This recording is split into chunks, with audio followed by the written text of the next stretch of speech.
Good morning. Miss Patterson is feeling a lot better, but again, I cannot be at school until tomorrow. So if you open up your Google Classroom, you will see a posting here. A lot of y'all worked really hard yesterday, and some of y'all didn't finish, and that's okay. You'll have time today. So today you're going to open up our PowerPoint slide, which is down here, and you are going to be working on slides 20 through 28. So you're going to want to read this whole post before we begin. So if you need to take a moment to pause and in another tab go and read this post, then you can. The assignment for today is right here, and you will come back later on and get this, and I will show you how to do that. When you finish the assignment for today, you will need to finish the sequencing graphic organizer from yesterday. You have to get that done today. There is no excuse to not get it done. So I'm going to open up our class slides. Once you open it up, you're going to want to put this in present mode, and it's going to take some time to load. You can either follow along with me on this PowerPoint or in your own tab, so whatever works for you. So you're going to click on that Tuesday, and today we will create mental images while reading Tuesday, February the 5th. So, but first, we're going to come across some new vocabulary in our text, so let's get familiar with it. So I want you to take a second to look at these words: yearning, civil, flourishing, fortunate, and dedicate. Once you have become comfortable with those words and those definitions, look at these questions here and answer them. When you feel comfortable enough with the words on this PowerPoint slide, you're going to want to unpause the video and move on to the next slide. So today I want to show you when good readers read poetry, they create mental images based on what they already know with the details in the poem. So this helps make connections and develop new insights into the poet's ideas.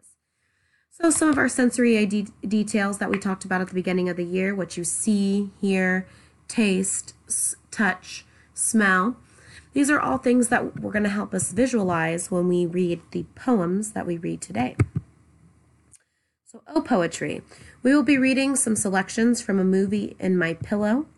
So remember that when you are reading poems, you use the sounds and rhythms of words to show images and express feelings, and you include figurative language such as similes and metaphors and sensory details. This might be organized into stanzas or a series of lines grouped together. Free verse poems do not rhyme and do not have a regular rhythm So what's our purpose today? Think about the title of this genre of text. What do you know about poetry, and what do you expect to learn? When you have an answer to that question, unpause the video, and we will proceed. So let me show you what I mean. What details help me visualize the author's home, even though I've never seen it? So I want you to, right now, pause this video and read this selection here. Now that you've read this selection, think about what was introduced here.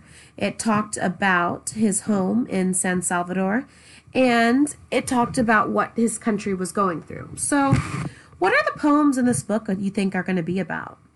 How did the author feel about his homeland when he first came to the U.S., and how did he feel about his new home, and any ideas about a possible theme that might be occurring? So let's try this together.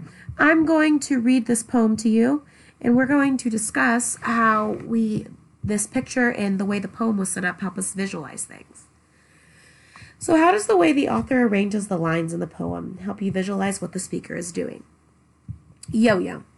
I have a yo-yo that makes me crazy, but I can't stop. Playing yo-yo, I play yo-yo in the morning, yo-yo. In the middle of the day, yo-yo. In the afternoon, yo-yo. At night, yo, yo, yo, yo, yo, yo. I dream, yo, yo. I walk, yo, yo. I eat, yo, yo. I am, yo, yo. So if you notice, he set up the lines of the poem as if they were a yo-yo. So that's pretty cool when you think about it, because it helps you understand what he's feeling.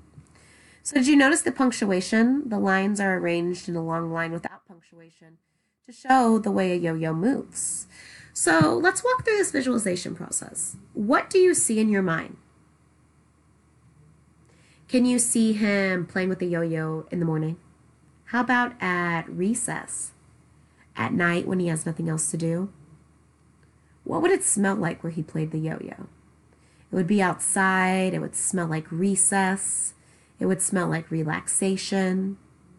What do you think he hears? Do you think he hears kids playing? Well, when he's at recess, he would. What about when he plays at home by himself? What does he hear then? Is he tasting anything? Might he be finishing up his snack or his lunch as he's playing his yo-yo?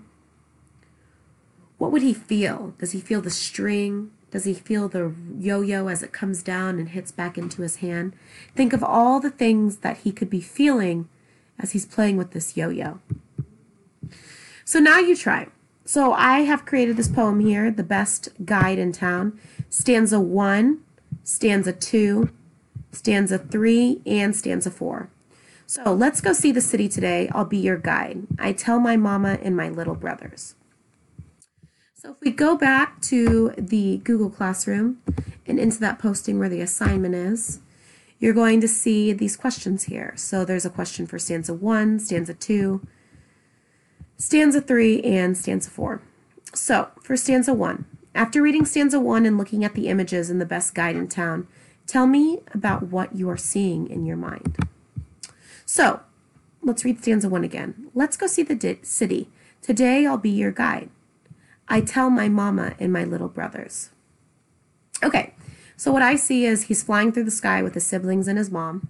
Is he really flying through the city, or does it feel like that because he sees his parents, he's with his mom who's been separated for a while, and he's seeing all these new sights in the city? So in your mind, I want you to walk me through, what do you think he's seeing in his mind? What do you think it feels like to see all these new sights for the first time? So you're going to fill in your answer here. Then you're going to do the same for stanza 2, stanza 3, and stanza 4. I want you to be very aware that what I ask you is very apparent in each one of these pictures. The garden that they're carrying, the mountain that the trains are coming out of, okay?